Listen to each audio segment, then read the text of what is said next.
Good evening, everyone. We're going to go ahead and get started, but before we do, we're going to ask that Councilman Chappelle lead us in prayer, and I ask that everyone please stand for the pledge.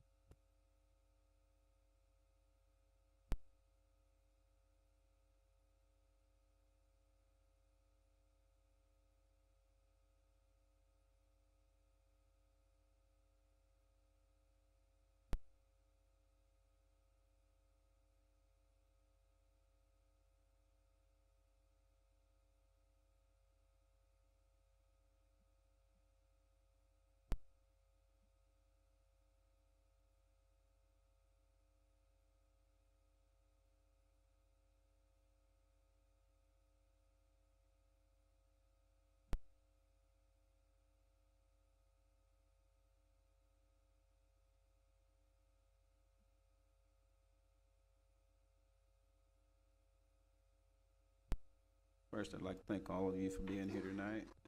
We're going to go ahead and jump into our agenda. Our first item is to consider minutes of the September 5th, 2023 regular session. Council, if we had a chance to review the minutes, the floor will be open for motion.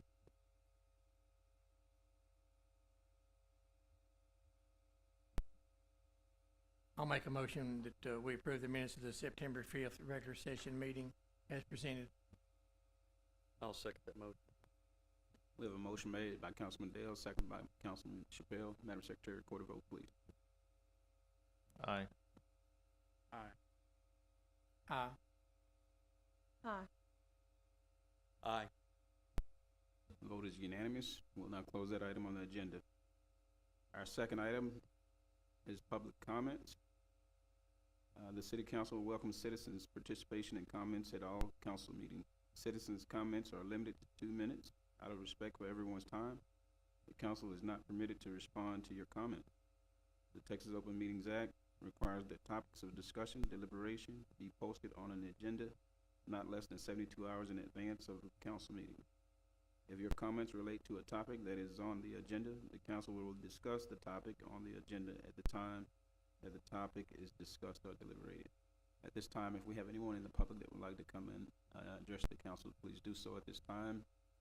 Give us your name and address, phone number. Thank you.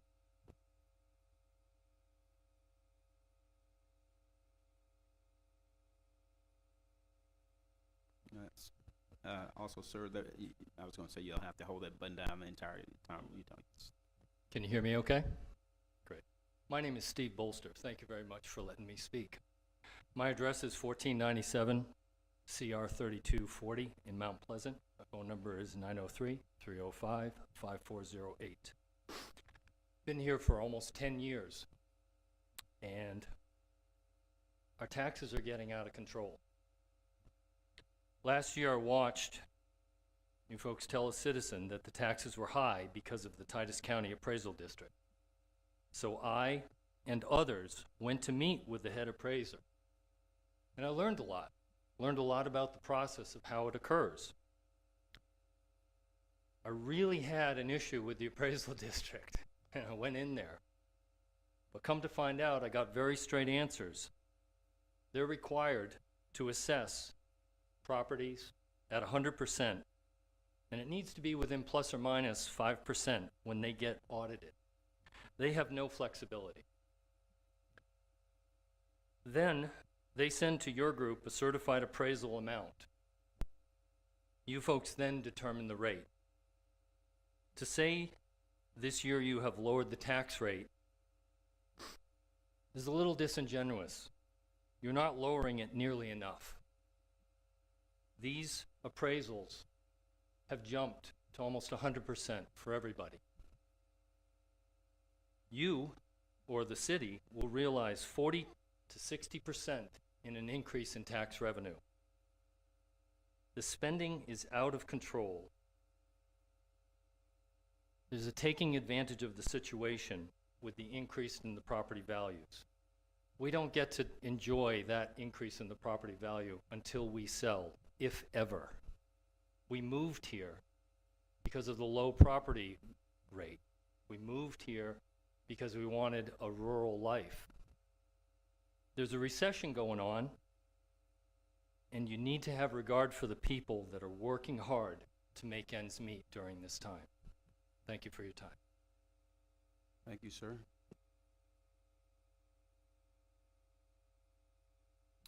Okay, at this time, do we have anyone else? All right, we'll go ahead and close that item on the agenda. Our next item, item 3, is to consider canceling the October 3rd, 2023 council meeting. Mr. Thatcher.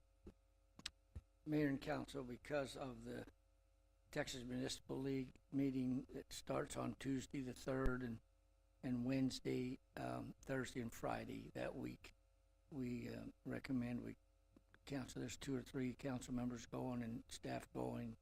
It's in Dallas. We recommend we cancel that meeting and just have the second meeting in October. Alrighty. Council will have the, we don't have any objections to that. We'll go ahead and open the floor for a motion.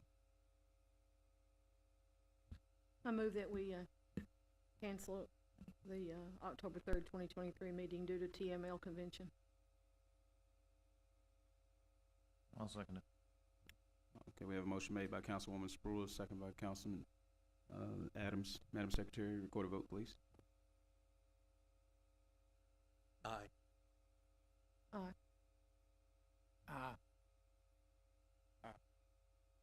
Aye. The vote is unanimous. We'll now close that item on the agenda. At this time, we'll move on to item 4. Item 4 is to hold a public hearing and consider ordinance 2023-16, levying ad valorem taxes for the year 2023. Ms. Lloyd. Thank you, Mayor and Council. The tax rate that we're asking you to consider this evening is the tax rate that we used to develop our budget this year, and we adopted the budget at the last meeting. Here, once again, are the rates, and you can see that our proposed rate is 34.4783 cents per $100 of valuation, which is lower than last year's rate. It is higher than the no new revenue rate, and it's equal to the voter approval. Council, the man council, and the audience, the no new tax rate is the rate that it takes to get the same revenue that we had last year. So that'd be the no new. We are going up on that, as the gentleman said, but because of the increase in the values, the tax rate is 1.55 less than last tax rate. But he's right. It doesn't mean that it's not a tax increase.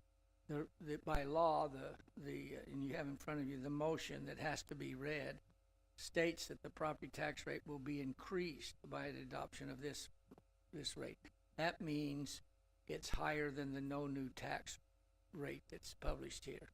So, but it's lower than last year's rate, but it gives us more money, so it is a tax increase. So I just wanted to make sure that y'all understand that we understand where we are on that.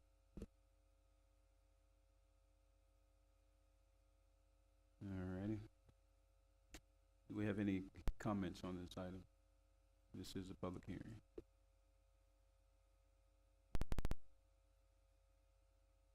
I have a question just for general numbers. Is it convenient to say how much our budget actually went up overall from last year to this year, the proposed, the actual amount of the budget increase?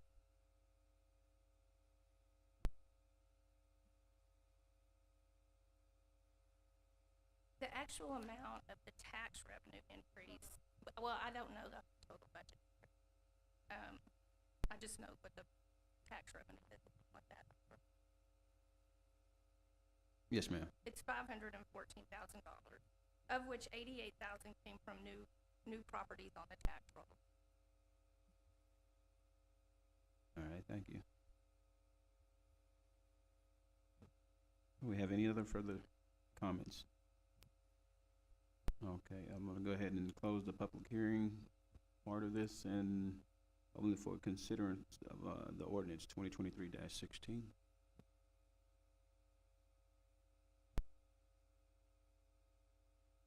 I move that the property tax rate be increased by adoption of a tax rate of 34.4783 cents which is effectively a 10% increase in the tax rate. I second the motion. I have a motion made by Councilman Dale, second by Councilman Walker. Madam Secretary, record a vote, please. Aye. Aye. Aye. Aye. Vote is unanimous. We'll now close that item on the agenda. Our next item, item 5, is to consider ordinance 2023-17, ratifying the property tax increase reflected in the 2023-2024 fiscal year budget. Ms. Lawyer. Thank you, Mayor, Council. This is a requirement, of the state that if we adopt a budget that raises more revenue from ad valorem taxes than the budget for the previous year, we have to ratify that property tax. So we pass one to approve the tax, then we have to ratify it, and then we approve the budget. You'd think you'd have to do the budget the other way, I think, but this is the way they require us to do it by state law. We recommend approval. The floor is open for a motion.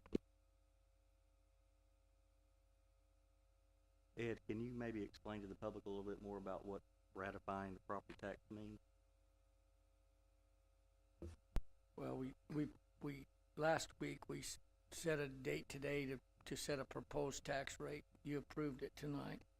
And then you just get one more shot to ratify it, because it's the tax rate that supports this budget that you're coming up. If you want to lower the budget, then you got an opportunity to change the tax rate, but it just gives you one more. The state requires you to have 2 votes on it, so that's what this is. Ratify what you just did a minute ago, and then you can look at the budget and consider it. Lord, the 514 extra that's been raised, 88,000 coming out of that from new property, so basically 4.25 is raised on previous property, right? Okay.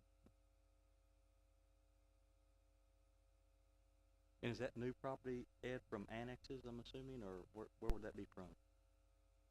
It would be from building, new stuff coming in, not from annexations. All righty. We have any further questions? Floor is open for a motion. I'll move to ratify the property tax increase reflected in the budget. An ordinance 2023-17. I'll second that motion. The motion made by Councilman Adams, second by Councilman Chappelle. Madam Secretary, record a vote, please.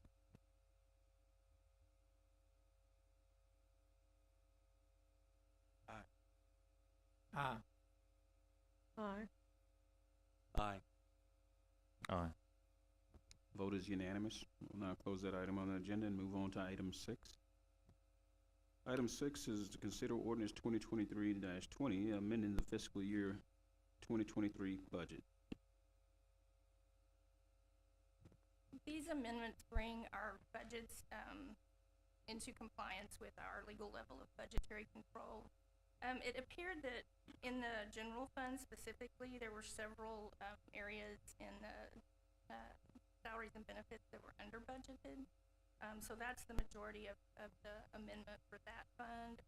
And then overall in the other funds, we had some items where, we were just under budgeted. And so that's what this ordinance will do. It'll bring us into that budgetary control. And like I said, revenues that came in last year came in higher than we had budgeted. So it covered, it was able to cover it in the revenue we got last year or this current year we're in. But we have to bring it up to, we have to amend it to make it equal, the expenditures and the budget and the revenues. All right, we have any further questions or comments? Floor is open for a motion. I'll make a motion we approve this ordinance 2023-20, amending the fiscal year 2023 budget that's been presented. Do we have a second? I'll second. Motion made by Councilman Dale, second by Councilman Adams. Madam Secretary, record a vote, please. Aye. Aye. Aye. Aye. Vote is again unanimous. We'll now close that item on the agenda. Our next item, item 7, is to consider resolution 2023-15, amending an investment policy. Thank you, Mayor and Council. This is another requirement, that the state requires that you review annually the, investment policy and then take motion or act on a resolution adopting it. The last time it was, reviewed was in February 2022. That was, a little over a year ago, but we are within, 2 fiscal years. So we are meeting that requirement. All right, council, we have any questions or comments at this time? Floor is open for motion.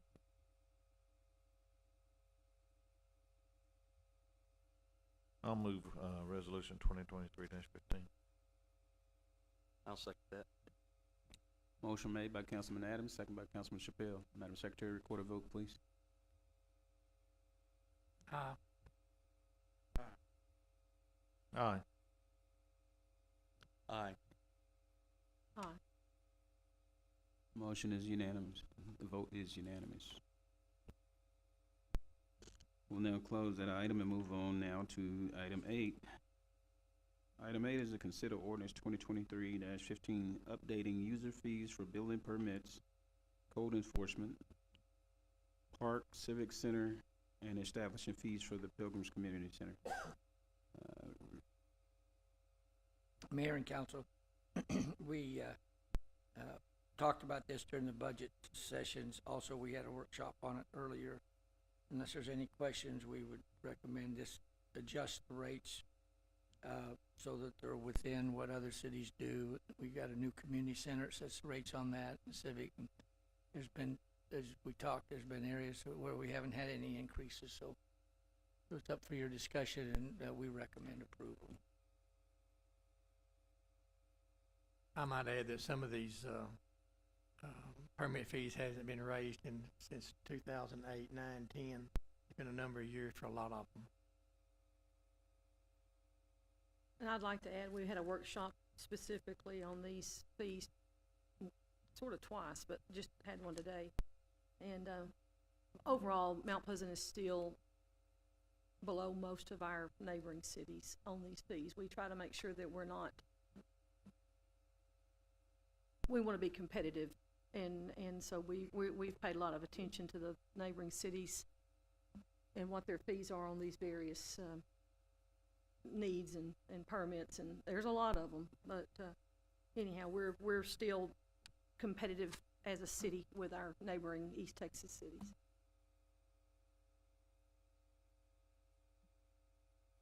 All right, council, any further questions or comments on this item? I might add also that this sets new rates for our new Pilgrim Community Center that was dedicated, will be 2 weeks this coming Friday. And so this sets our regular rental rates on it also. All righty. Well, if there's no further questions or comments, we'll open the floor for a motion on this item.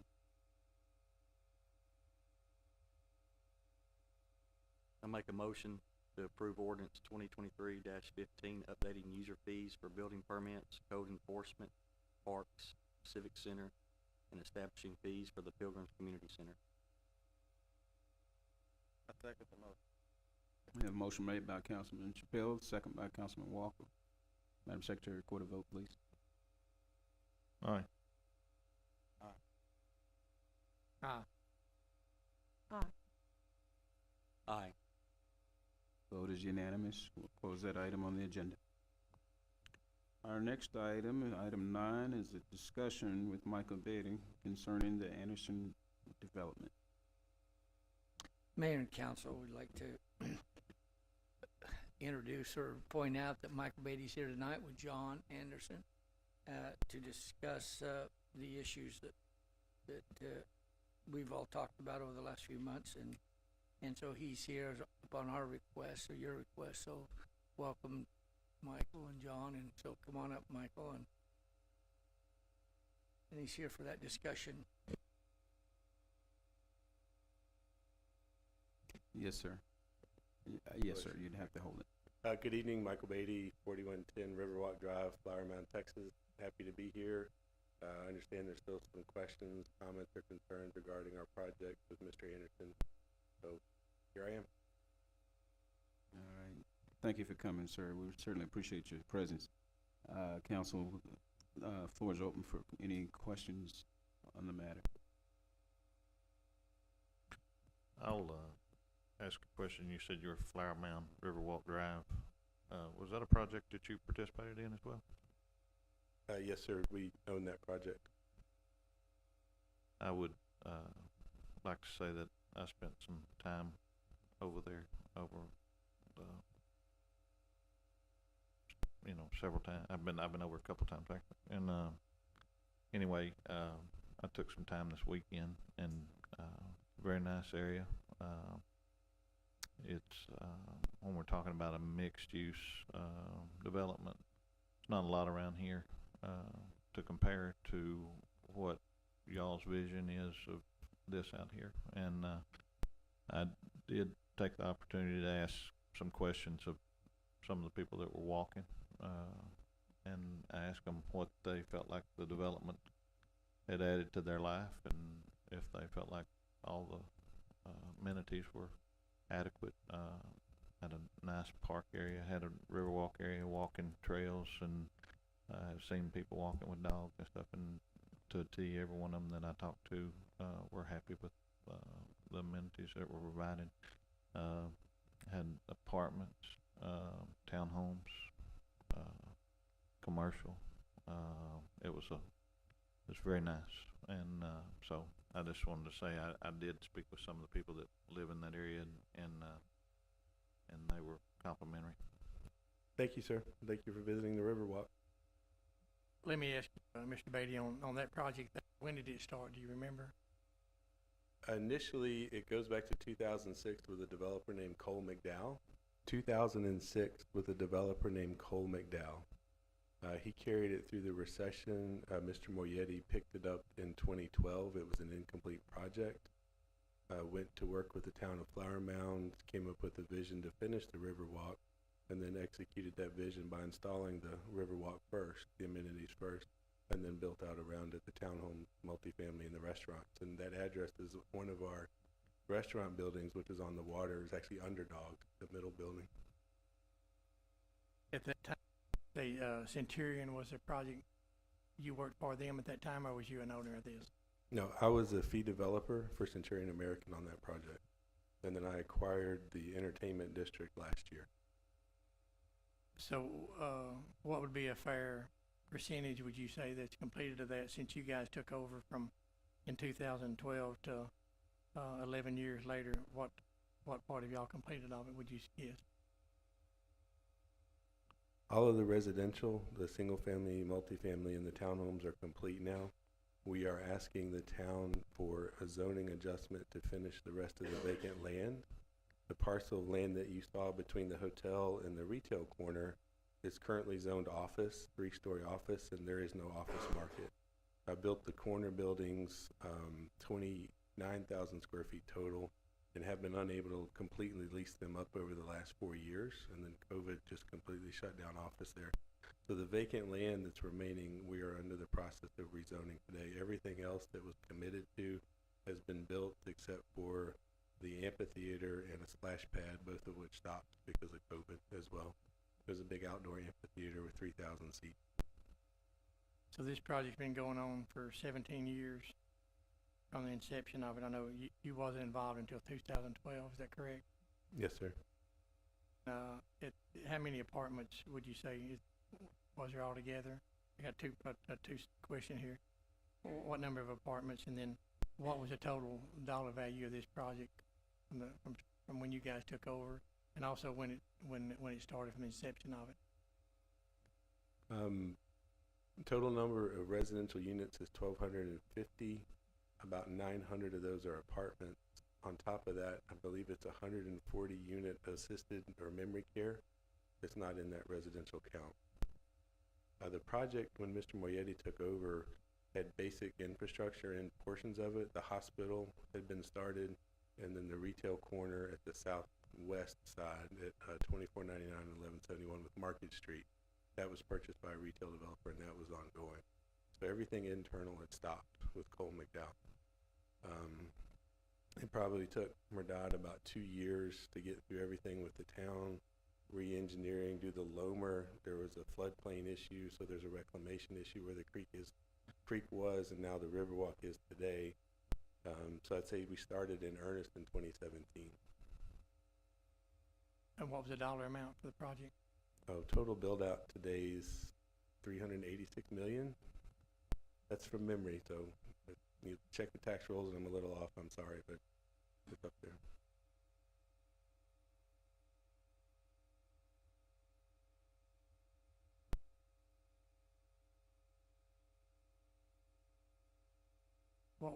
Okay, another project there that's close by is the Westlake project.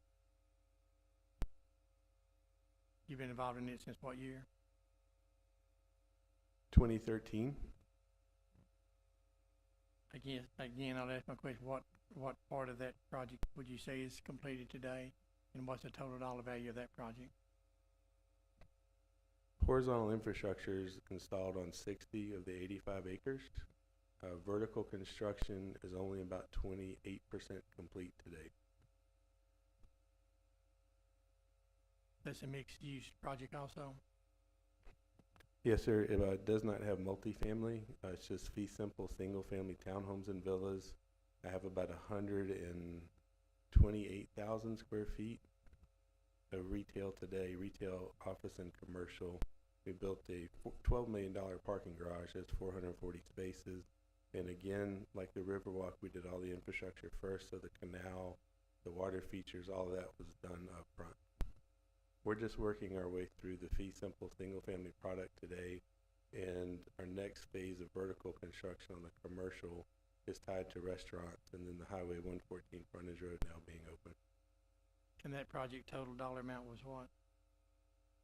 It's on the tax rolls today for about 170, 180 million, and at build out it'll be over $500 million.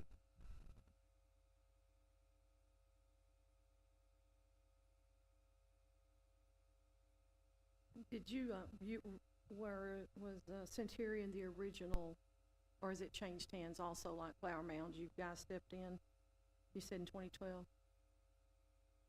Sorry, I don't want to break the button, but I keep pushing hard. The Westlake Entrada site was actually the IBM headquarters in the 1980s. It's called Solana Business Park. And then there was 190 acres of land around it that were vacant. Mr. Moyetti purchased that land at the end of 2012. And I worked on the entitlement on two portions of it, Granada, which is all single-family homes today, and Entrada, which is the mixed-use community. And I worked on Entrada from 2013 until last year when that was part of what I purchased from Mr. Moyetti.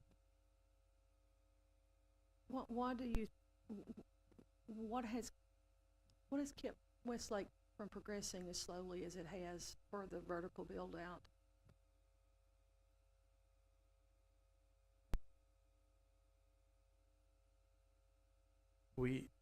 The Entrada design guidelines are 79 pages long, and they were put together with a town architect that went so far as to pick out what our doorknobs should be on our houses. So every permit that I submit for is a 6 to 9 month process just to get a simple house building permit. And I have permits submitted, well, I have 10 permits in front of the city now that I submitted 4 months ago that I still haven't received written comments on. So it's a challenging project in that the architectural details have to be met, and I'm not trying to go around that process. But at some point I was hoping that after we'd built 30 or 40 houses, I think I've got 50 houses complete in the neighborhood now, that they would just say, yes, we know what doorknobs to use and let us go build. So that's been some of the struggle. Another part of it has been the change in the market. Like we had planned for 2 hotels as a big major component of our vertical construction with the EB5 loan, and they stopped cold in 2019 or when COVID started. So we had AC Marriott and La Quinta signed, management agreements done, everything ready to move forward, plans approved. That stopped, and it's just now coming back, where I have AC Marriott coming back into the neighborhood, and we're trying to pick their site and where they're gonna go. So we build what the market would support. Everything that we built is leased up out there, and we have a demand to keep going vertical now for more, especially the restaurant. But we've also been very careful not to go build something speculatively that would end up sitting empty. And that's where the flexibility of our EB5 financing has really come in handy, because I can go visit with them and say, hey, this is what we plan to build. The market's not there yet. We're safer sitting and waiting. Let the market come back to us like the hotel market, rather than I've got a bank loan, hammering my head if I either build or they're gonna take the money back. I will say this as well. I've seen Entrada, and it's a very design-specific property. I drove it, talked to people while with us there. There was a Starbucks that was slammed. Pulled up and talked to some people, and there were people walking. There were people in and out of the CVS, but even the CVS, very design-specific. That's obvious, and now that you say that, I'm like, that makes a little bit of sense, because I've never seen a CVS like that in my life. Westlake will proudly tell you that that is the most expensive freestanding CVS building in the country. So, Michael, I'm at Thatcher City Manager, you probably remember, I've got a thing out there. Isn't there, and I'm looking at David here, isn't there some kind of law that says they've got to review your plans and get it back in a certain amount of time, or they can just take whatever time they want? That law applies to plats, like horizontal platting. It does not apply to vertical construction permits. And I'm trying to continue to build that relationship with the town to where, go look at what we built. It meets the design guidelines. We don't have to do this every single submittal. And unfortunately, we're not there yet, but hopefully it'll get better soon.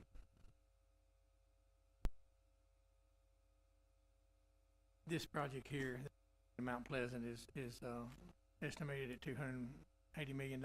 Is that correct, Still? You mentioned the EB5, and those in the public and those that are watching. Would you mind explaining a little bit about the EB5 program and how that works, just for the public?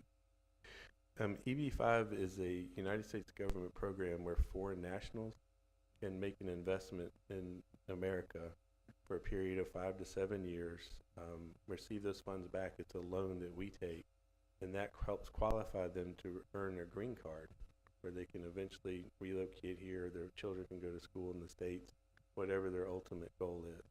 So it's a highly regulated program.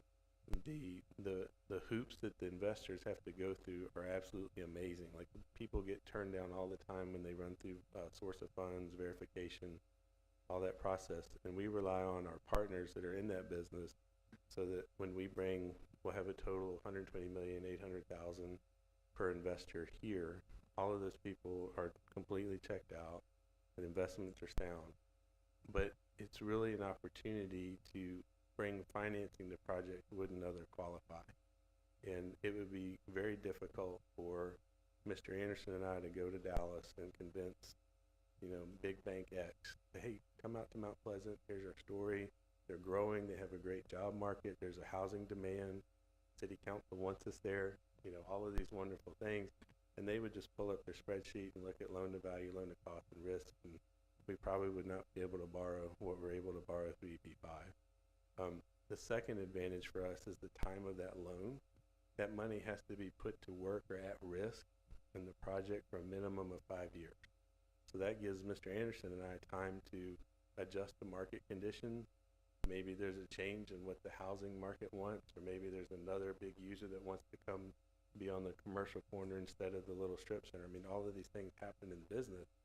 I can go to my lender and say, instead of this plan, we now have this plan, and here's why it's better. And I'm talking to people directly that can make that decision.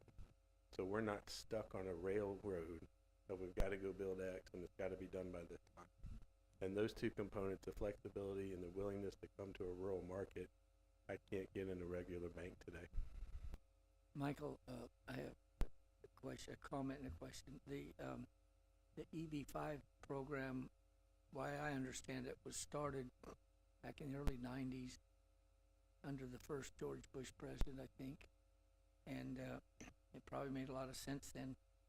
But now everything's changed a little bit, where we hear countries coming and buying up property around government facilities and so forth, Chinese specifically. And states, they're saying we don't want them to do that anymore. And so this program seems to be maybe as far as the public wanting it, seems to have run its course, because the public seems to, we're going to let China come in and develop or invest 120 million in our rural community. Do you have any comments or defense on that? No, there we go. Sorry. I'm trying not to push away. Our investors are just lenders.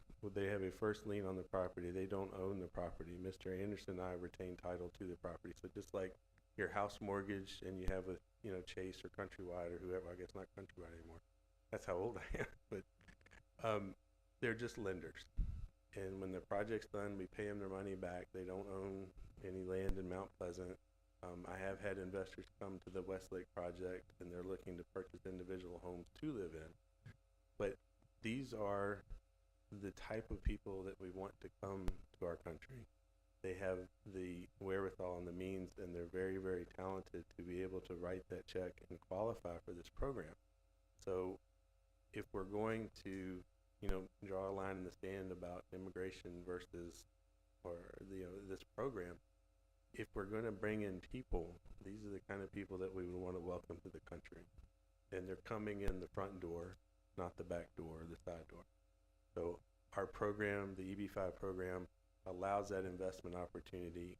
They redid the program about 3 years ago that actually took the rural projects like Mount Pleasant's project and put it at the top of the stack. So when we are raising funds, because Mount Pleasant is less than 20,000 people, because we're not in the DFW metropolitan statistical area, that puts this project at the top of the list. So the government, our government specifically changed the rules to help investment outside of the big areas that, a bank would probably do the deal either way. That was a question I was gonna ask. All the stuff you've said there, is something I wanted to bring up. I've had met with these EB-5 guys have been in town 2 or 3 times that I've been a part of the meeting with them, and I think would it be fair to say that this is pretty much 100% Chinese? Yes, sir. Their funds are from China. And understood the part on the smaller towns, them coming in here, and just from me on the outside looking in, it appears that the smaller towns is an easier market for them, not just because it's 20,000 or less, but there's a reason they've chose these size towns. It appears to me. We could debate that all day or speculate on why are the bigger cities not needing them or not wanting them. They get expedited quicker, I understood, in the smaller towns, where maybe within 30 or 60 days they get their citizenship. No, sir. It basically goes from a 7 to 10 year wait to 3 to 4 year wait for the green card.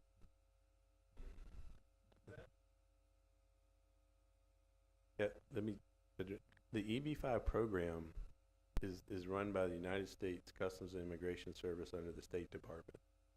They set up the rules for the qualifications on the different investment type. Like, for instance, the big sewer line that y'all are building, that's another project code that the USCIS identified, saying that's what we want to focus on supporting. And there was a big fight last year, I think it was with Grassley, the Iowa senator, where he wanted to make all projects EB-5 have to be rural, outside of the big MSA. And the intent is they're using foreign investment capital to fund projects that might not otherwise get funded. And whether that's a big sewer line for a smaller city, or that's a big mixed use project 2 hours outside of a major city, Those are things that would be really difficult to finance conventionally. And the people that run that program recognized it and said, well, let's move those to the top of the list. How do we do that? So, if you invest in a rural project that qualifies under their program, you get to jump to the front of the line. So unfortunately for the people, or some of the people that invested in the Westlake and Flower Mound EB5 loan, chances are there'll be people from Mount Pleasant that get their green cards before those people that invested back in 2015, because the queue has gotten so long. It sounded like there was a little breakdown in communication, and so the investors haven't chosen rural area. The U.S. government has changed that, and so they've brought Mount Pleasant to the top of the list. The people that are investing, they don't have any choice, and so they have a choice on which project, but the government, the U.S. government, that's who's decided that, hey, we want to focus that money from this program in areas like that. It's not the other people. So it's decided. One of the points that you made is that they don't own the project, they get their money paid back, and that they fly in through Dallas, not through Del Rio. Yes, sir. I'd like to ask a question. I'm not sure that I can ask it properly without. I have no intent of prying your business. Can you tell me how much money you have setting weight to come into this project today from total investment from lenders, whether it's EB5 or whatever? Is there 100 million waiting, or is there? I've asked for that specific number. It's north of 80 that they've raised out of the 120, and we're looking to close our loan by year end. The total loan value that you have waiting to start investing is 120 million a year. Our total loan is 120 million max, and we will look to close the first 40 million by the end of the year, and the second 40 million shortly thereafter. One thing that I've had trouble with, and of course we started this before COVID, so this is a unique opportunity for Mount Pleasant. There's a unique investment tool that we're asking. It's a PID project, PID bond, and I've taken a long time to try to figure out how to explain it to people, and so I'm just trying to make sure our people out here understand that y'all are asking for up to a $40 million PID bond. That is not set by us. It's not set by y'all. It's set by an outside entity that says this is how much it's worth. This is how much the bond should be. The only way it's going to be good is if the bondholders understand that it's good and they're going to buy the bond. That's not utilized around here very much, so it's very unique to us, and we've taken a lot of time to try to learn this and figure out how it gets paid back. How, if we accept the bond and issue the bond for you, how are we protected? How are our citizens protected? And we've had to explain to people that. And so whatever the bond amount gets tallied at, that money is protected. It's to be used only for infrastructure. It's only to be used for the roads and utilities and landscaping and such. It's set in a trust. It has to be approved before you get paid the money, and says yes, that's in the purview of what we're doing.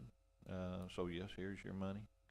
The bondholders are protected by a mandatory protection of foreclosure.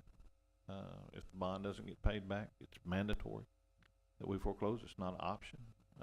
So therefore, Mount Pleasant is protected in that way.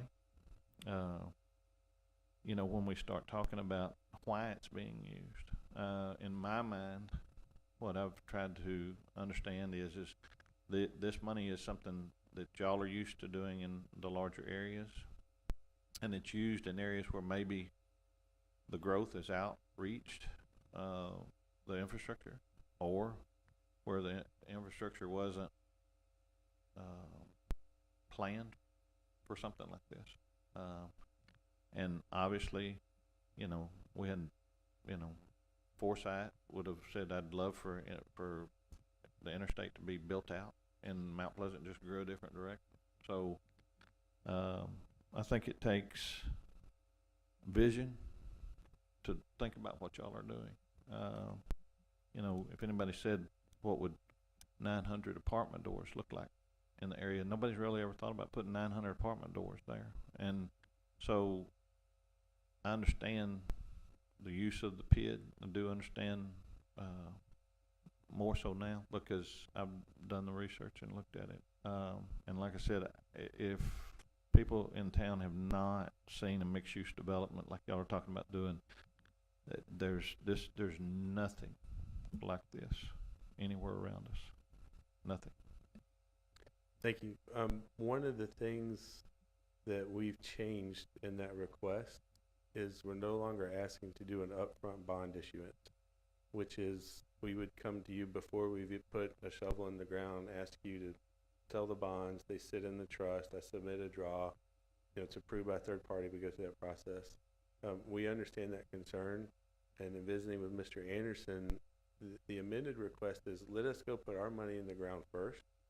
Okay. The assessment, the PID assessment that we'll be asking you to place on the property isn't owed to anybody except to us until we go sell bonds or come up with some other way to monetize that. So those are two different things. We can have a PID assessment and never sell a bond. It just becomes a reimbursement for the infrastructure that was put in the ground 30 years ago. But by taking out the upfront bond request, we're hoping that that alleviates some of the concerns that you may have about the PID bond, the repayment, and that time between selling the bonds and the value actually being created. So we've taken that off the table. We won't come back to you for a future potential bond issuance until roads are in, houses are being built, apartments are being built.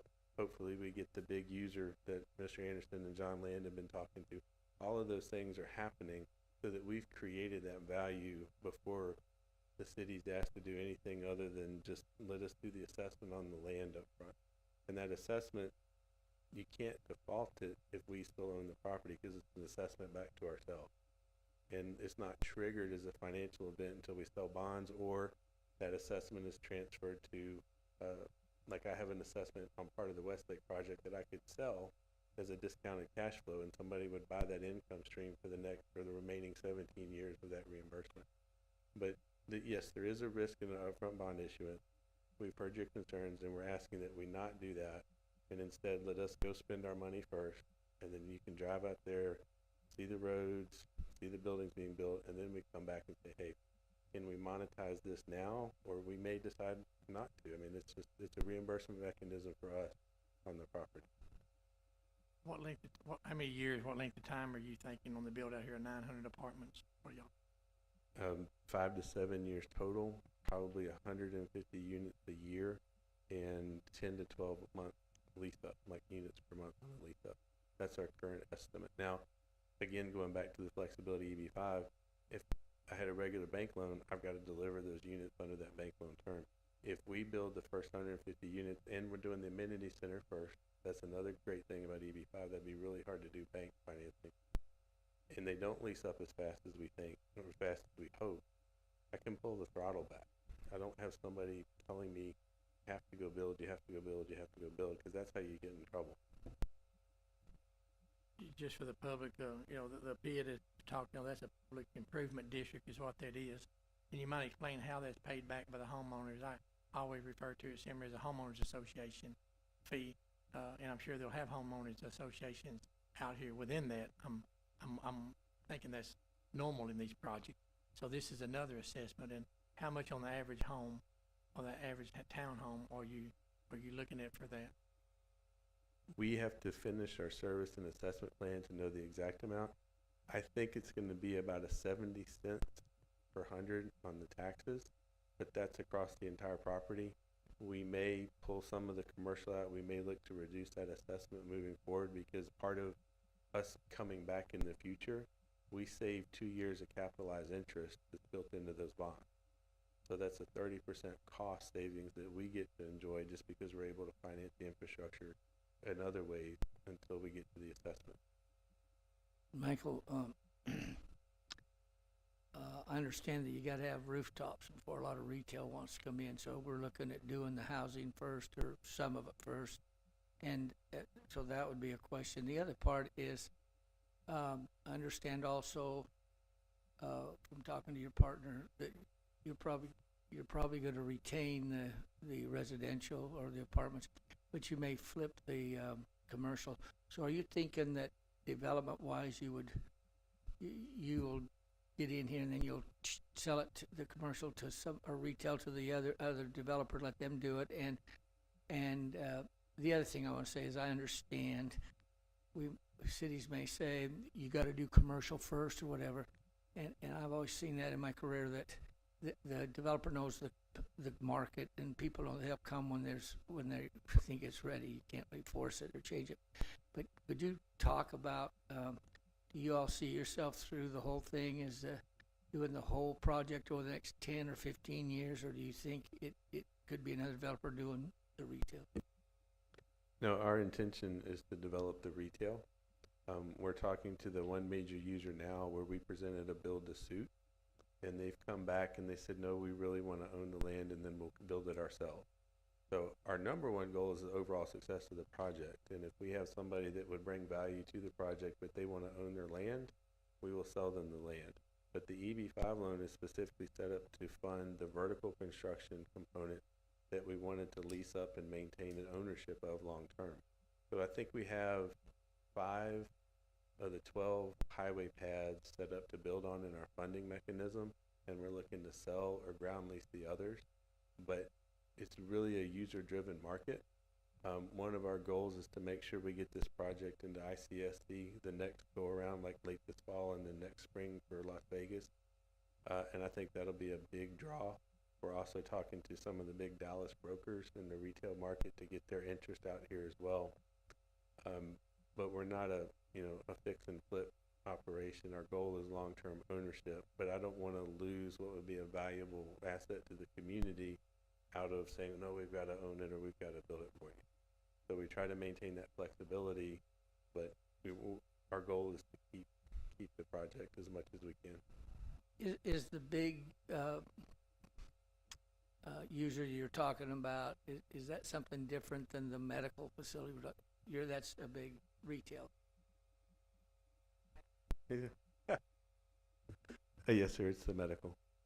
And it is, and that is, we are asking them to come to LOI quickly, and then so we can make our decisions around their use, because it's a big chunk of the land.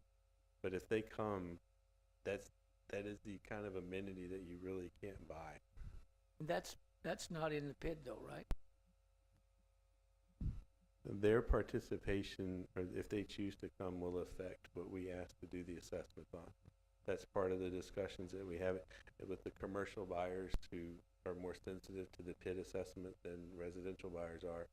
And we may have to carve them out in order to land that buyer. And that's what we'll do. That's what we need to do to bring them here, because that use would be, we would sell the rest of it. It would work. It would really help. Let me ask, in today's business world with interest rates, of course we were saying skyrocketing, it's up considerably from what it was, but not as high as the early 80s and mid 80s as we know. But does that not have a bearing on these companies, this retail looking at coming in and I'm gonna buy a new button. All right, one of the best things going back to the EB5 program is my loan rate's locked in for 7 years, and it is almost lower than prime right now, like Federal Reserve prime, because we agreed to our terms many months ago. That puts us in a position to where we can be more flexible to bring in those tenants that are affected by the interest rates today. Otherwise, we would be in the same boat that they are. you're talking about you guys building the building and leasing it to them? Yes, sir. So that upfront money you talked about putting in there, would that be also include all the utilities water, sewer, electric, fiber, that kind of stuff? I just push this button. I don't know. Yes, sir. Water, sewer, streets, and drainage, all the public qualified infrastructure. Fiber, telecom, and electric is not under the qualified public improvement district stuff, but we would be putting that in as well.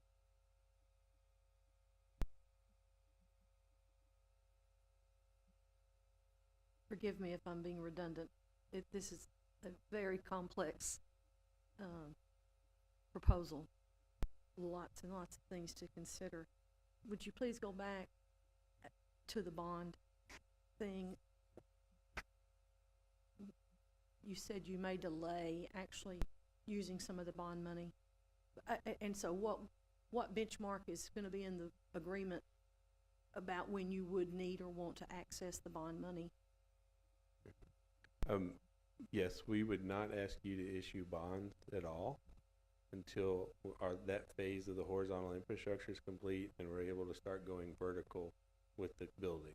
I don't remember the specific written hurdles, like where we are in the developer's agreement, like the square footage, but I know that's in there as a hurdle event required before we can even come back and ask for a bond issuance.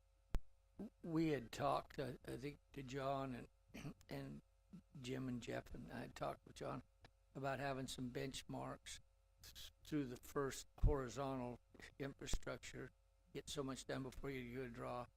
And so just to make it clear, what you're saying is you'll do the whole horizontal part of it, the $30 to $40 million part of it, before you ask for any draw.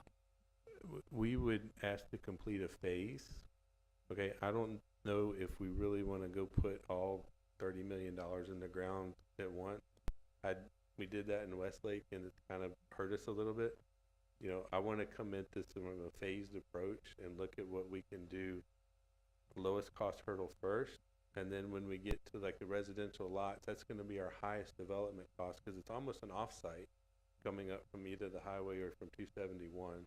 So we may only do 50 lots as a phase. We'll deliver the lots, we have city acceptance, plats filed, and then we may come in and ask for, you know, a $1.8 million reimbursement bond or whatever, you know, whatever that will qualify for. But I don't foresee us doing the whole thing all at once. That's a lot of risk. So to put it just in simple terms, let's just say the number we heard that you thought y'all would need over and over again is basically roughly $30 million throughout the project.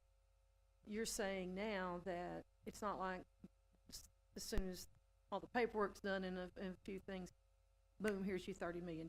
It's going to come in phases. Yeah, phases, and we are spending our money first. Any bond issuance that we request from the city would be a reimbursement of completed infrastructure fully accepted by the city, and so you have no risk there. And then the other component of the PID that we haven't really spoke about is that loan. It's really a loan, is only on a callable basis for what to do that year. So even the assessment amount could be $10 and $1 is due per year. The bondholder can never say, you give me all the $10 now. It's always at $1 a year. It's a consistent payment that can't be accelerated. But again, we would only ask for that as a reimbursement. So you as a city council will be able to go out there, see the infrastructure, know that the plat's been recorded, bonds are set up like the maintenance bonds and stuff, before we ever come back and say, hey, can we go sell the bonds now? We've done our part, and this is just our reimbursement. So if just for the illustration purposes, let's say we did agree, or we figured that you would over time, if things go as planned, you'd need $30 million. Do we, as a city, get a $30 million bond for this particular PID, and it's in a trust or a holding pattern? So the whole 30 is going to be however we go get a bond, you know, and then that money's sitting there.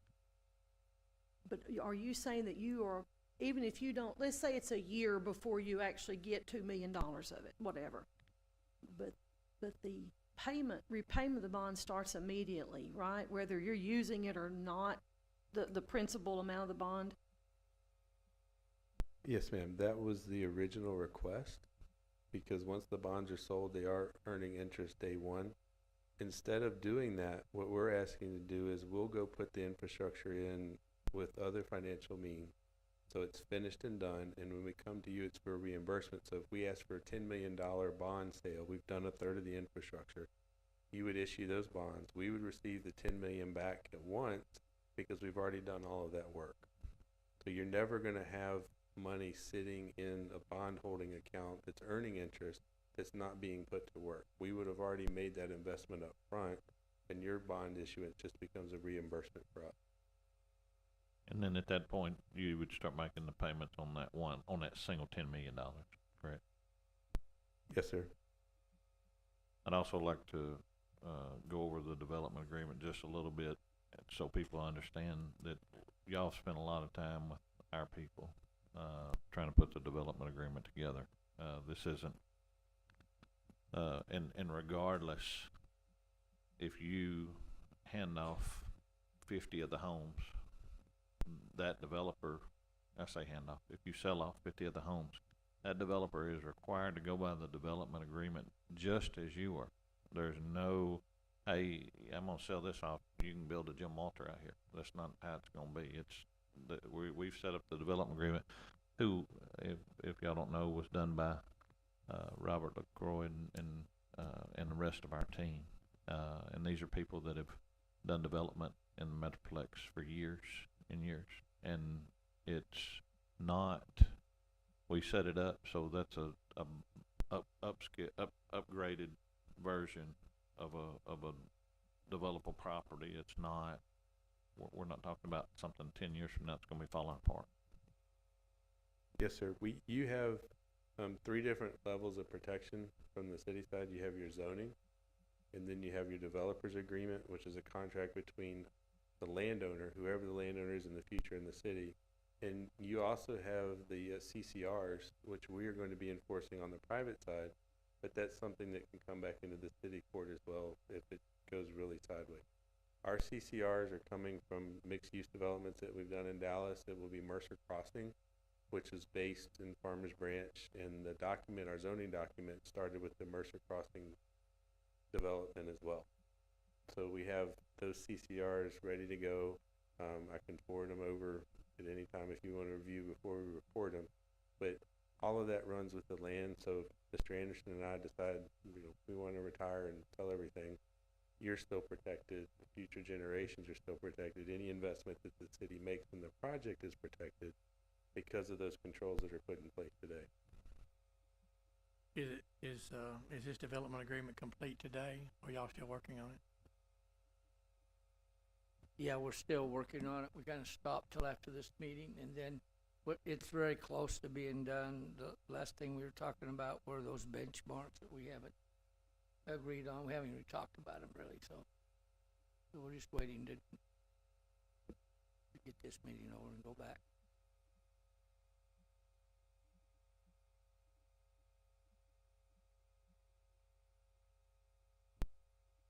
The zoning though was already in place, which that created the higher standard for everything that's being built out there, and that's already been approved and in place at this point.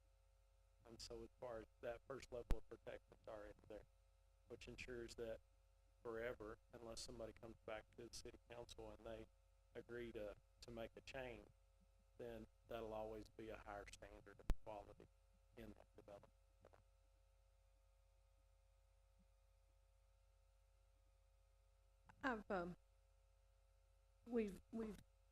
We've had a lot of, in the last 2 or 3 years, there's been a lot of interest and a lot of aggressive move made by our IDC, our EDC, Economic Development Team, and Nathan, and to try to attract and get some new business industry type stuff into our area. It's all very exciting. And I have heard over and over from several prospects that have met with us that one of their hurdles, and I'm just saying this, I mean, I try to be fair. There's good and bad in everything. There's good and bad, but not necessarily bad, but there's risk also involved in everything, I should say. that they just can't, they can't bring a business here and need a couple hundred dwellings. In other words, it's that what comes first, the chicken or the egg? And do we do the old field of dreams, build it and they'll come, or there's risk involved both ways. And I will say that from my experience as a small town girl that's been privileged to grow up and live in mainly Mount Pleasant for most of my adult life, and being directly involved with the real estate business here locally, we seem to always have a little bit more need for housing here. I think some of our local industries are stymied from growth sometimes because we don't have enough dwellings.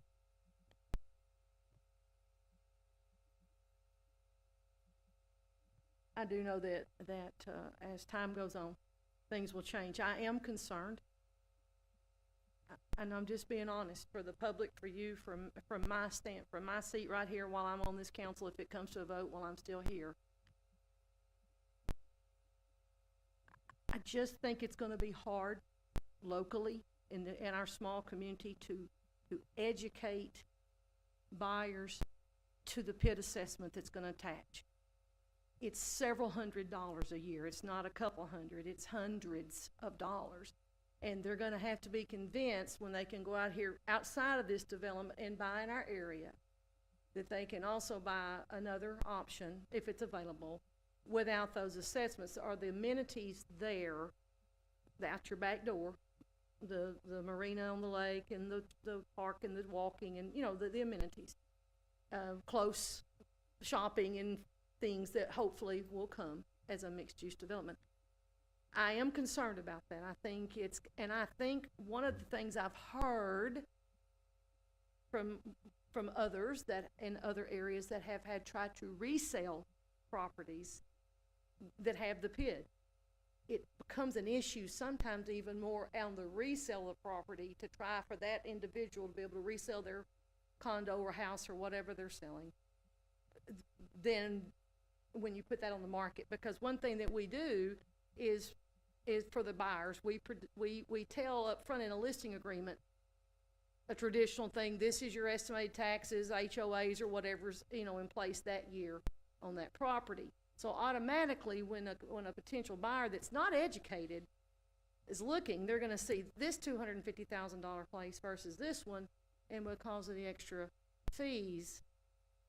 And I'm not saying it is just something that's of deep concern to me. I just think it's going to be a real issue. Whether it can be overcome,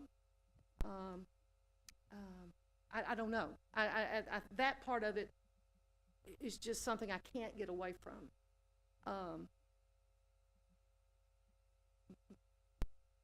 That's one of my biggest concerns. And if we add 900 apartments, how many apartments do we have here right now or that are underway? I know we still have some new construction apartments that are pending. Does anybody here with the city kind of know offhand how many apartments we have right now in Mount Pleasant? David knows.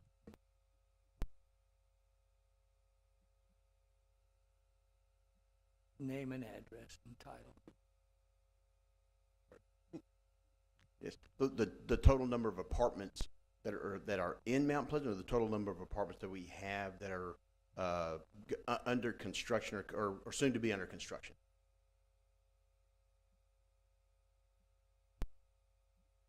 Yeah, so we know that we have the 132 that are coming in on the north side of town, the Skyrise Villa. They're coming in on Monday actually to do pre-con, and so they'll get started. You've probably seen some stakes and so forth out on that property. We're still waiting for some engineering that's happening on Tennyson for those 45 townhomes as well there. So we know we have those coming in.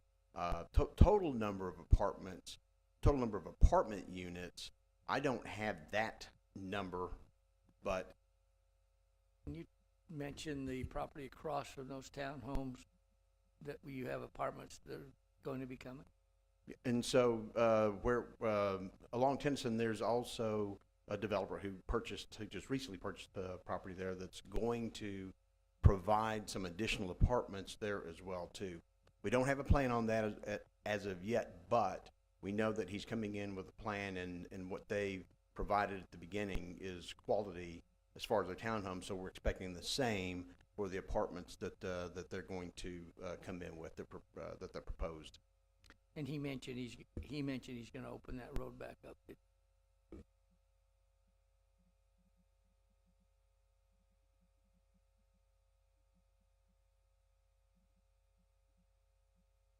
Mr. Beatty, in your experience, since you've dealt with a lot of these PIDs in other areas, once it becomes a reality and you're dealing then with that city on that development agreement going forward,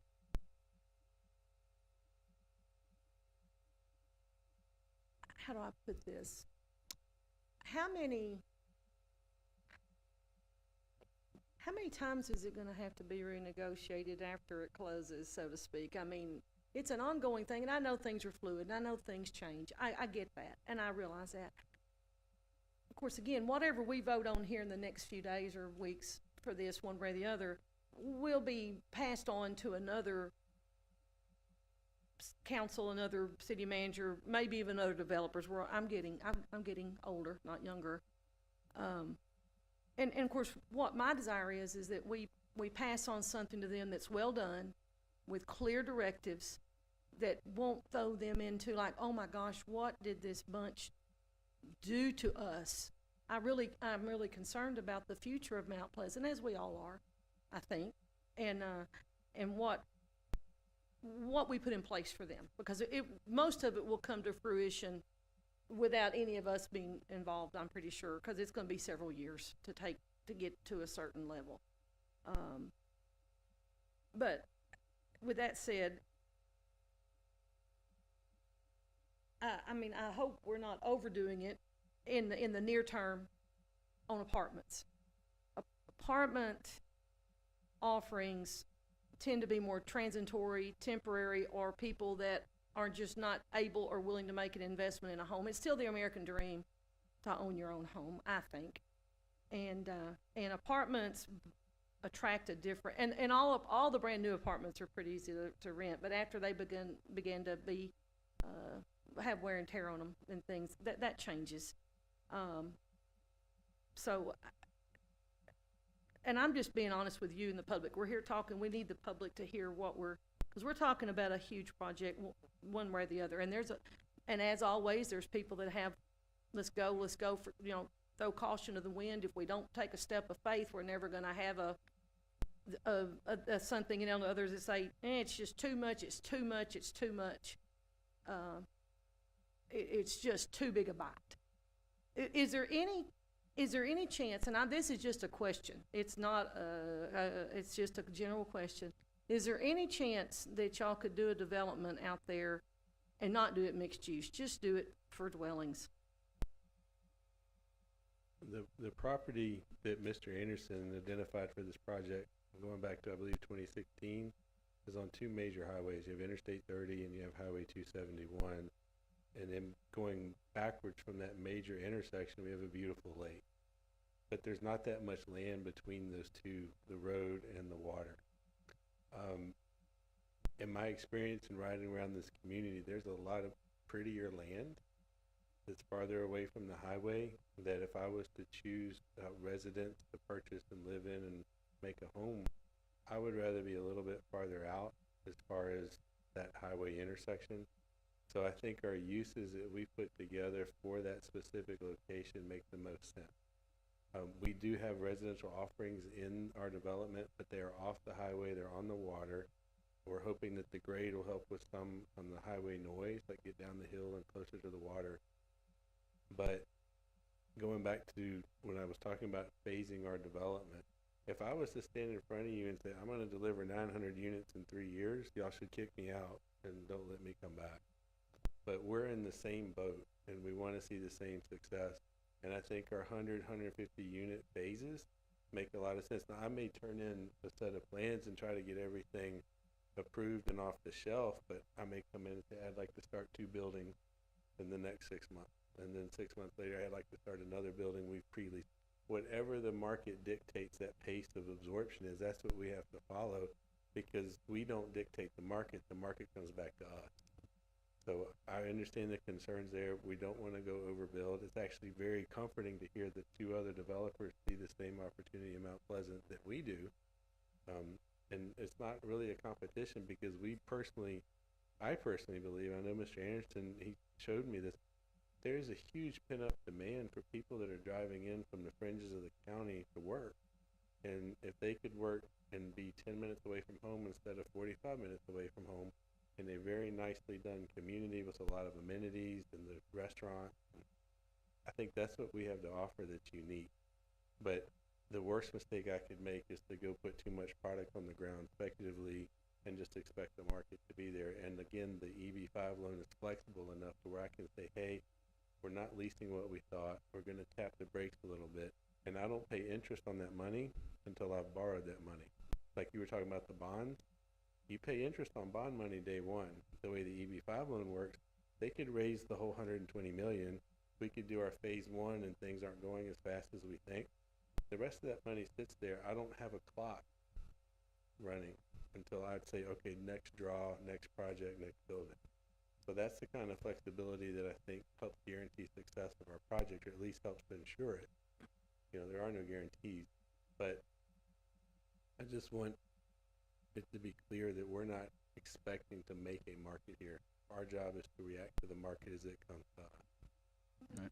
How many charging stations you put in, since we're all gonna be driving electric vehicles before you finish all this? My son is a senior at A&M Commerce. I might try to see him on the way home tonight in electrical engineering. And he started working on those charging stations for a big parking garage in Plano. And we were talking about it. And do you realize that each one of those superchargers is like having 2 houses on your electric grid? It's a 400 amp service. And those, you know, we can lay out the pipe and you plan for it, but that's the kind of load that we got to go talk to the electric provider, because you end up with a greater demand in your parking garage at the charging stations than you do in the apartment. But I think if you're gonna stand out in the crowd, be ready, and you can offer, we're ready to go for your electric vehicles here, because most of these old things around here are not gonna be ready. And where are you gonna, if you live in an apartment, where are you gonna charge your car? I mean, I'm really being serious, because I mean, we get information every day that by the year 2035, we're all gonna be having batteries instead of gas tanks. I don't think that's a reality. I mean, I think it's going to be, but you know what I mean. And I'm just being a little tongue in cheek, but I mean, today's projects, you need to think, unless they push back on this new electric EV stuff, I mean, it's coming at us. And you're right, it's really expensive.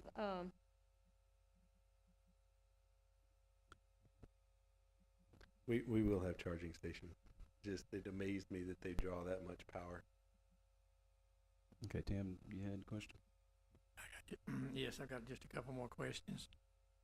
On, because I've been asked by several people in the community, is there any possibility of doing this thing with public funds and I mean, with just private funds with no public funds, doing this in phases, just getting money instead of doing the EB5?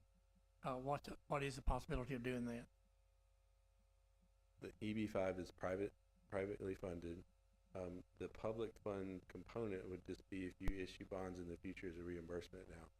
I guess my question would be, would just private investors out there, would just strictly private investors investing with you and doing one phase at a time, is that possible?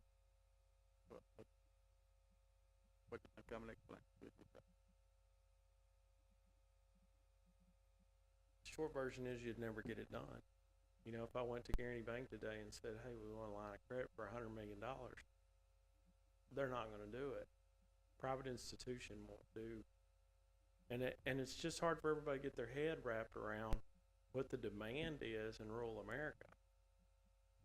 And so the hurdle that we have is whenever we look at, you know, getting people from Dallas, you know, it's always, you know, whether it's commercial users or all those things, you know, they've got their head so much geared around the Metroplex that's how their mind works. And so whenever we come to them and say, hey, you can't look at a 1 mile ring, a 3 mile ring, a 5 mile ring, because they're not going to pass 50 pizza places in 5 miles in Mount Pleasant. And so you gotta look at a retail trade area, which is more like a 20-mile ring. So it's a whole new education process. But for that same reason and that same re-education, it's hard to get a Dallas bank or even a local bank to say, hey, this market supports this. And so this is really the path to get to where we want to go. Well, I appreciate that, and that's why we needed, what our meeting is about tonight, so the public and people that's watching can get the answers that they ask us, and we're trying to come back with. And then I guess one question I've got, and I feel like we've got to ask you, Mr. Beatty, is I know in the past, toward the first of the year there, that you was behind considerably on some property taxes there in the Dallas area. And I know it's probably been an elephant in the room, but that's been a question that's been asked a number of times as to why you was behind on those, and it was several $1 million. But if you don't mind explaining that to us and the public, I would appreciate it. I had a total of about 4.8 million in PIT assessments and property taxes due. And one of the things I actually learned from my mom is you don't borrow money to pay back borrowed money. So after acquiring the projects from Mr. Moyetti, I made a decision. So I'm not going to keep borrowing money to pay back borrowed money, which are the bonds from the PIT assessment, specifically in Westlake. So everything was paid in Flower Mound. About a third of Westlake was paid on time. I had sales that were lined up with the proceeds specifically set aside to pay that PIT assessment. And because we paid the property taxes, it was just the PIT assessment that was remaining. And those sales were delayed when the banking started to slow down in the spring. So I went back, restructured, and I made those payments. I told, when I went and met with the town of Westlake, I said I'll pay them on May 25th or by May 25th. I paid them on May 24th. Bill was paid in full, and I'm already on that same plan for next year. The difference is the sales that I'm counting on happen in October and November, not January, February. So that was my lesson learned, but that was a business decision that I made because I have to get out of that PID bond debt there. I still own 60% of the property that was initially assessed for that PID bond sale back in 2015. That was a $26 million bond sale. This is going to sound very familiar, a little bit of deja vu for me. $26 million bond sale on about 80 acres of infrastructure that got installed. And we didn't go through the property as fast as we thought we would. Some of it was the doorknobs, some of it was the market, and some of it was that Westlake only has 1,500 people, so the retailers do that same 1, 3, and 5 mile ring, and then they're in South Lake Town Center. So yes, it was a business decision that I made. My mistake was that I didn't plan the sales far enough ahead of time to make sure they would close, but I didn't see the commercial real estate lending choking off like it did that quickly, and it won't happen again this year. All right. All right, thank you. We certainly appreciate it, Mr. Beck. Thank you, Mr. Anderson. Did you have anything to add? All right. All right, we certainly appreciate you being here. All right. We both appreciate you letting us come tonight. Thank you so much. Perfect. Sounds good. Thank you. We appreciate y'all being here, gentlemen. Thank you. All right, we're going to go ahead and close that item on the agenda. Our next item, we're going to go ahead for the convenience. We have someone from the Metroplex just to get them where they can get back on the road here. We want to go ahead and move item 14 up as our next item on the agenda. Yeah, Mayor and Council, I want to introduce Ted Sugg and Jake from State Farm, Blair. You know, I asked him, oh, there were no khakis. I asked him, Jake, he said, I'm Jake. I said, from State Farm. He said, I thought I'd get a big laugh from him. He said, I get this every day, 100 times a day. So Walmart, wherever. So they're with the engineering firm of Cobb Finley. And we've talked about this over the few years I've been here. You know, KSAs are engineers. In fact, they've got probably $75–80 million worth of projects going on now. They've probably finished 20–30 million since we've been here. So, and we did not have a city engineer when I came. So, we asked KSA to provide one, and that was Lanny. He's done a really good job. But, and we've talked about this, at times the lines get blurred where he's our project engineer looking at the projects, saying we say we need to get this project done, and then he recommends his engineering firm that he works for to do it, kind of thing. And they've done a lot of work for us. They bring us to the dance, done a lot of great work for us. We just thought that it's nothing against Lanny or KSA. We just feel like we ought to try to get an engineering firm that will be doing our project work and working with all the engineers that are doing the big work in the city, the big projects, and will be our person that recommends projects that need to be done, recommend engineering firms that we hire that will oversee their work and work with them, negotiate their contracts with them when they come with a proposal. We've had this discussion with Mr. Sugg. Ted Sugg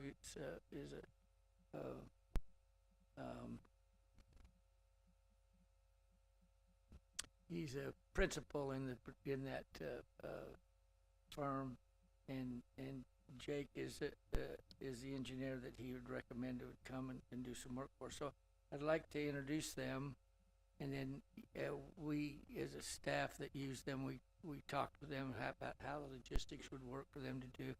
We're talking about them being here a couple of days a week, or maybe a couple of weeks, a couple of days every other week on council days, and we may need to have them more. But we don't see it costing us any more money. We're paying KSA for this service too, so we'll just take the money that's budgeted for that and pay Cobb Finley. So if there's questions or comments you want to make, Ted or Jake, this is your time. All right. Before you get started, though, again, I said I moved this item up. I didn't read it off, so I want to read this off for the public, okay? Okay, this item 14 is to consider master service agreement with the engineering firm.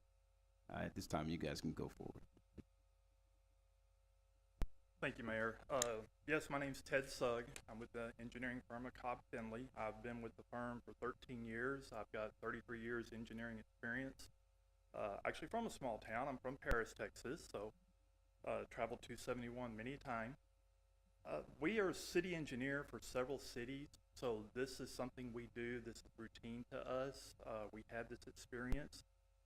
We have this experience with the larger cities up to the size of Addison, down to Gunter and Reno, west of Fort Worth. So varied experience, and each client we have kind of has different demands. We provide different services. We've met with Ed. We understand what the needs of the city are, and appreciate the opportunity. All right, thank you. Council, do we have any questions?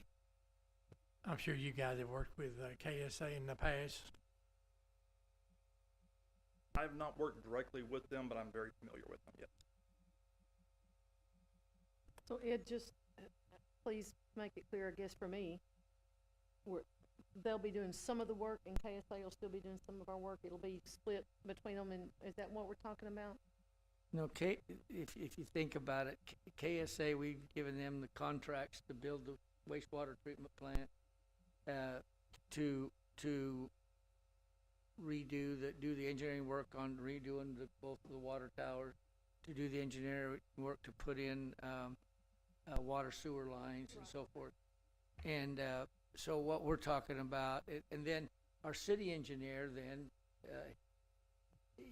we receive a request or a proposal from KSA, and our city engineer then goes over the proposal, sits down and negotiates the fee with them, make sure the fee is right, and then oversees the work with that engineer, project engineer. KSA still over making sure the work's being done. They have they've done the plans and specs. The contractor comes in, and our engineer makes sure that the work gets done. We have a situation that happened on our. We just awarded the street light sidewalk project, 2 blocks over under the CDBG grant, and right out of the chute, the contractor put in the curb and gutter and the sidewalk over there, and had to cut the Jefferson, which is a state highway, And when they got instead of when they got it formed up, they poured the curb and gutter. When we went over there, there's about a 4 to 6 inch drop off, or maybe 2 to 4 inch drop off from the highway to the curb. It's one of those that goes like this and then down instead of down to.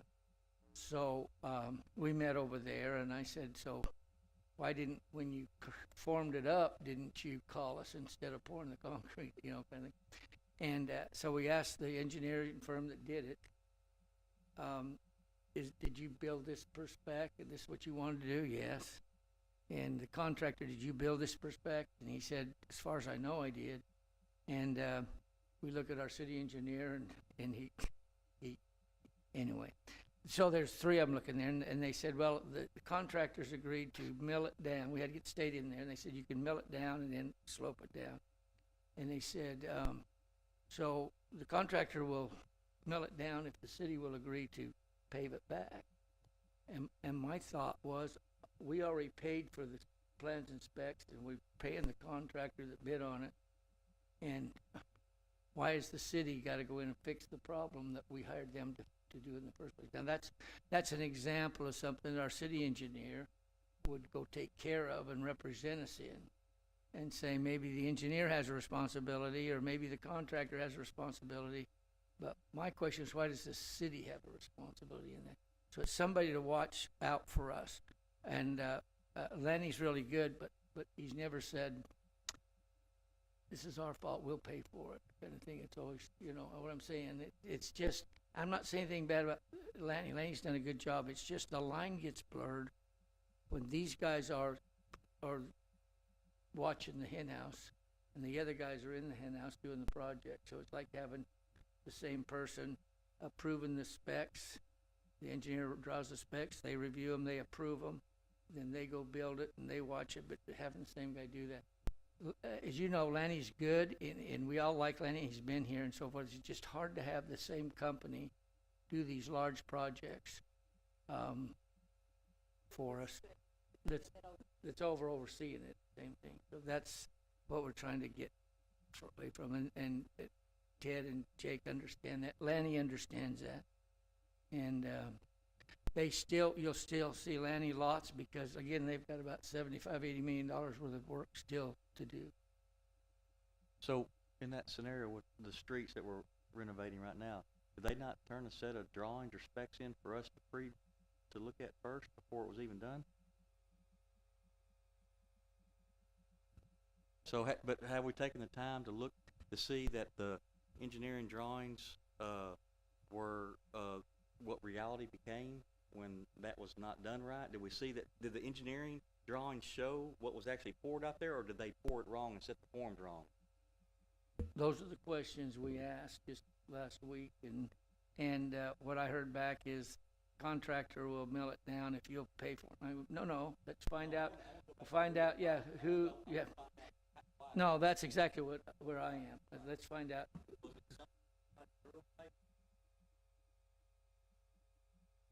Forming the forms out there, not read the drawings correctly, and they formed it up wrong. And I can add, that's what we're here for. We will represent the city. We do this for multiple cities. As far as you were asking about the splitting of the design work, typically it does make sense to do some design work in-house. You have a busted sewer line on a block. Something like that small makes sense. If you're doing a large pipeline, you want that separation. A large project, you want that separation. Jake was taking lots of notes as the developer was up here speaking, because as that comes to fruition, we would be reviewing those plans. As he's submitting to develop and build that, we would be reviewing, making sure he is in compliance with your city standards, with the development agreement, and with state standards. So, and as Ed was saying, the situation you're describing, that is something we could step in on. That would be something that we would catch in the initial term, to where we wouldn't, you wouldn't have that disconnect.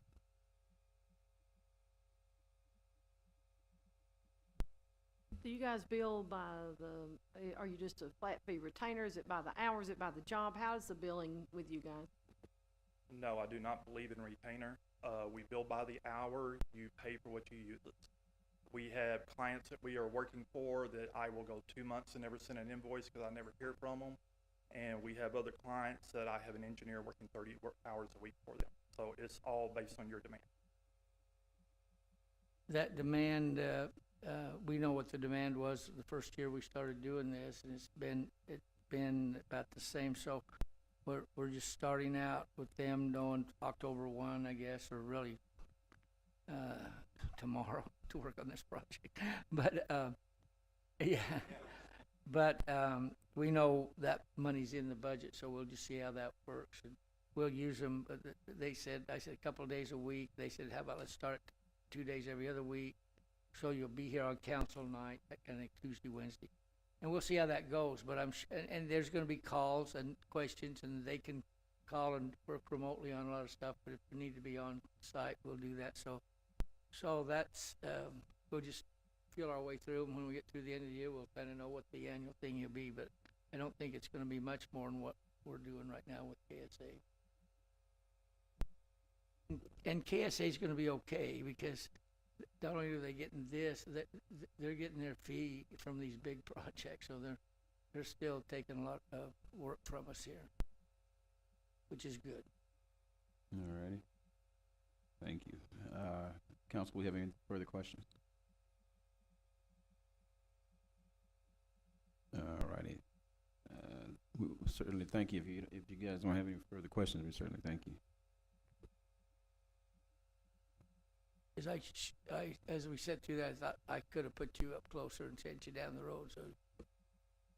All right. That is quite okay. We're here, serve y'all, and thank you, Mayor, for moving us up, and we can stay behind if y'all have any more questions. Okay. Council, floor is open.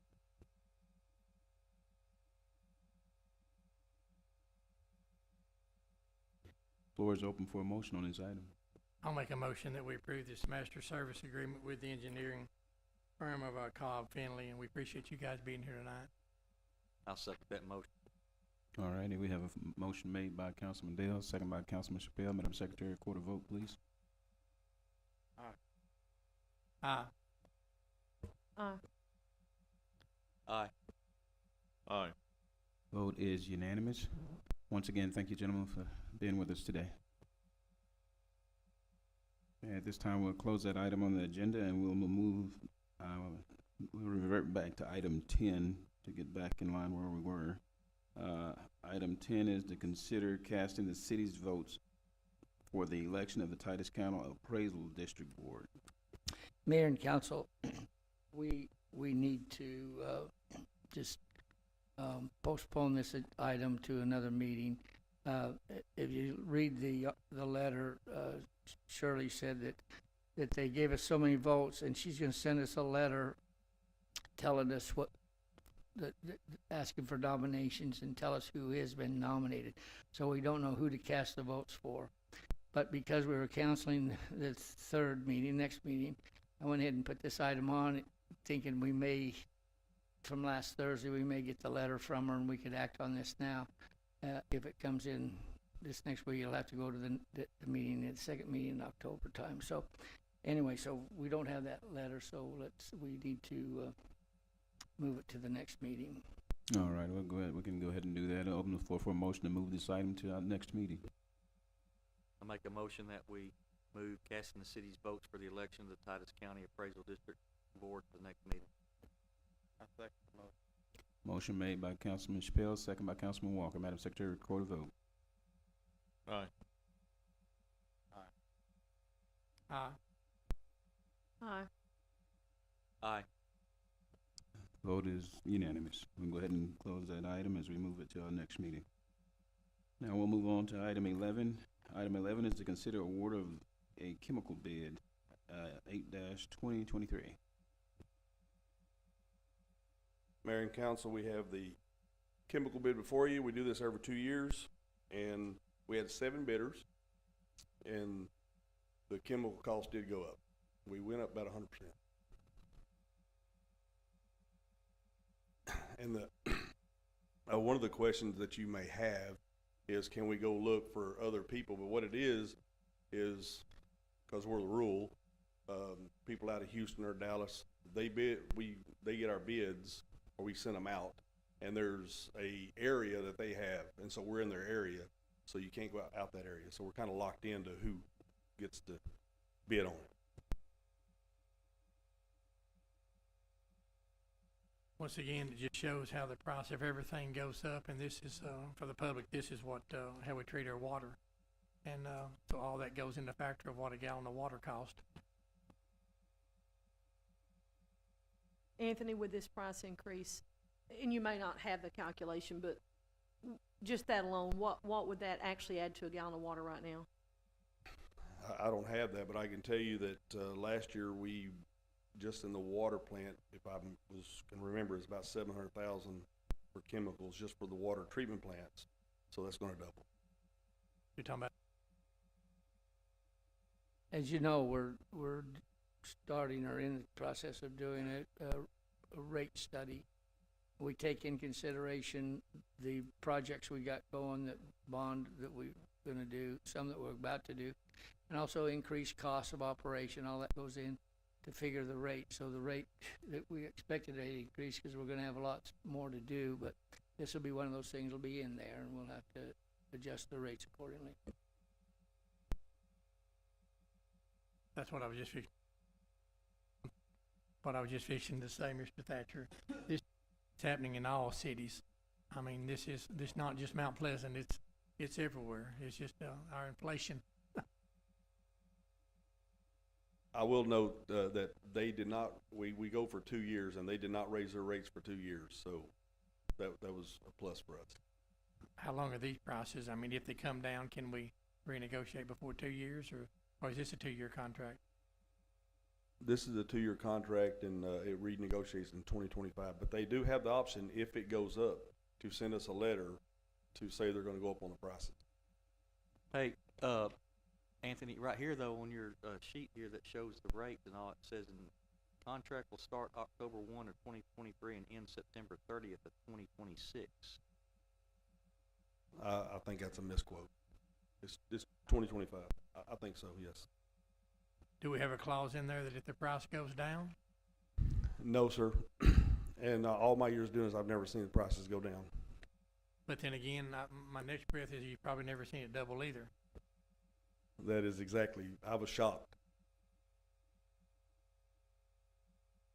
Well, now I know what to tell them when they start complaining to me about the water bill. Blame it on Anthony. I see Chief Buman out there looking, no, you can't double any of your costs. So that is definitely a typo, because in the contract, it says term of contract is October 2023 to September 30th of 2025. Okay, council, we have any further questions? Thank you, Anthony. All right, floor is open for a motion. I move for the approval of the chemical bid number 8, 2000. I'll second that. All right, we have a motion made by Councilman Walker, second by Councilman Chappelle. Madam Secretary, record a vote, please. Aye. Aye. Aye. Aye.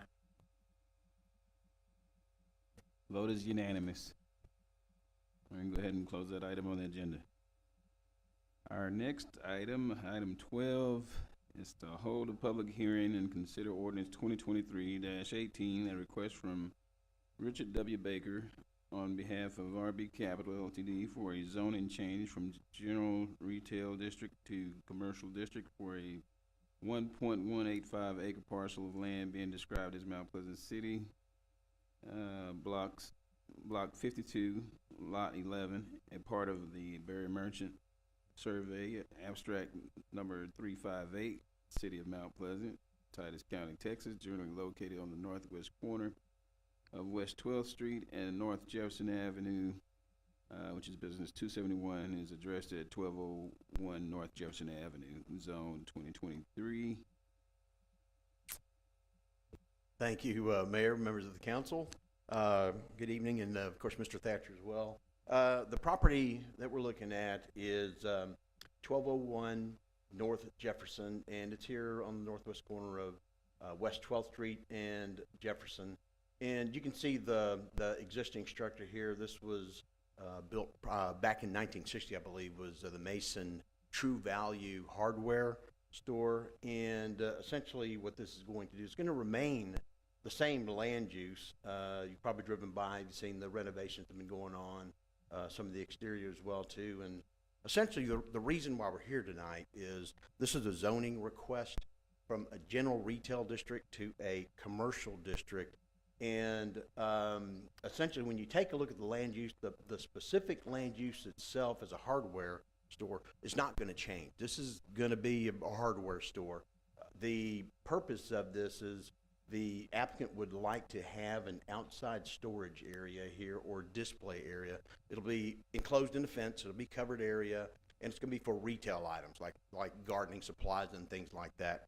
And so because the general retail district doesn't allow that, we have to move up to the commercial district in order to do that, similar to like Lowe's, Home Depot, Atwoods, that sort of thing. And when we take a look at the zoning map, this is the property here. When you take a look at the property north and south, of course it's general retail, but the reason why this kind of makes sense also is you have commercial that's across the street, and also located right here, about 400 feet away. There's commercial over here, so there is commercial in the area. And if you go up, probably should have made a different map, about 1,200 feet up here, you got Highway 67. That's commercial all along here, so that's a commercial corridor. Obviously, you do have some residential here as well too. So when you take a look, this is pretty much like a commercial node. You have a mix of uses here. And when I say mix of uses, if we go to the future land use plan, the future land use plan shows that these mix of uses are within here. You've got mixed use center over here, which could be commercial, could be residential, could be pretty much almost anything within that. The general retail area under the future land use plan is known as community retail. So this, even with a change to commercial district, will not change the future land use plan. In other words, the comp plan is not going to change. So this meets the intent of the comp plan for a commercial designation. And so with that, staff did mail out notices to folks that are within 200 feet. We did mail out 17 notices, posted on in the newspaper, as well as put it online. And staff has not received any notifications, whether for or against the property. We met with Planning and Zoning Commission last week on September the 12th, and they're forwarding a recommendation of approval unanimously for that as well. With that, I'm available for any questions that you may have. All right, thank you. Council, we have any questions? Because it's a public hearing, and if anyone in the public care to speak on that? All righty, we'll go ahead and close the public hearing part of this and open the floor for a motion on this item. I'll make a motion that we approve this ordinance 2023-18, the request from Richard W. Baker on behalf of the RV Capital Limited for the zoning request has been presented tonight by David. I'll second that. Okay, we have a motion made by Councilman Dale, second by Councilman Chappelle. Madam Secretary, can you record a vote, please?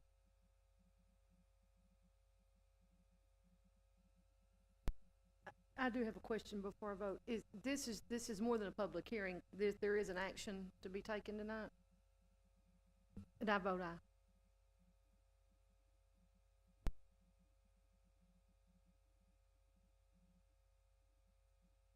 You can go ahead and continue with that. Aye. Aye. I'll need to abstain. Aye. Vote is approved at 4 with 1 abstain. Okay, we'll go ahead and now close that item on the agenda and move on to our next, which is item 13. Hold a public hearing and consider ordinance 2023-19, request from James Stiegel on behalf of JSVS Enterprises, LLC, for a zoning change from general retail district and single-family residential district to general retail district for a 2.13 acre parcel of land described as Lot 1, Braddock Addition, City of Mount Pleasant, Titus County, Texas, generally located on the west side of North Jefferson Avenue, business 271, and north of West 12th Street. Z 23-07, David. Yes, sir. Once again, thank you, Mayor and members of the council. The property is located at 1227 North Jefferson, and as you can see here, there is a mini warehouse self-storage facility, been here since about the 70s. There are 3 separate units here, and the issue here is, got a phone call from the owner, and they were looking at possibly expanding the area. So when I took a look at the zoning, and here's an image of that. I'm sure y'all probably seen that. But when I took a look at the zoning, you have a mix here. 1.9 acres of this is single-family residential, and the portion that's adjacent to North Jefferson is the general retail. In order for them to be able to expand, if they decide to do that in the future, would be to changes to the appropriate zoning for this, which would be a general retail use for this. And so with that, this meets the intent of the comp plan as well for the zoning change. And I'm available to answer any questions. We did send out 12 notices, newspaper as well as online, and we didn't receive any indication of anything that came back with that. So Planning and Zoning Commission obviously met last week on the 12th and approved this unanimously 5-0. I'm available for any questions. Council have any questions? Anyone in the public that would like to speak on it, since it is a public hearing? Okay, we will now close the public hearing section of this and open the floor for a motion on this item. I'll move approval of ordinance 2023-19, requesting zoning change from James to go. I'll second that motion. All right, we have a motion made by Councilman Adams, second by Councilman Dale. Madam Secretary, record a vote, please. Aye. Aye. Aye. Aye. Vote is unanimous. We'll now close that item on the agenda. Our next and last item on the agenda would be our City Manager's report. Mr. Thatcher? Yes, Mayor and City Council, this Thursday at 11, there's a EDC meeting at American National Bank. We have posted a meeting so that we could, if we had more than a quorum there, they'd like to have many of the council be there. So I kind of like to have a count of who's going to be there. They'd like to know for lunch purposes, and even some of our staff that's going. So Noon, you can. Oh, I was going to check. I'm going to check for you. Oh, she got it. Okay. I'll be there. Okay. 1, 2, 3, 4. Okay. My staff, are you going to be there? You're going to be there. All right. Thank you very much. That's all I have unless you have questions. I want to thank you. Let me just say I want to thank you for your work on the budget, my staff. This is another year of doing a budget, and feel very confident it's a good document. And Lori looks real tired now because she's got that budget in, so I'm in trouble for saying that. But I do want to thank you. It's a lot of your work. It's a lot of time. We get a lot of feedback, and not all of it's always, positive. But thank you very much, and we'll get going on another year. All right. Thank you, Mr. Thatcher. We appreciate it. At this time, we are going to open the floor for a motion to adjourn. I'll make a motion to adjourn. All right. We are adjourned.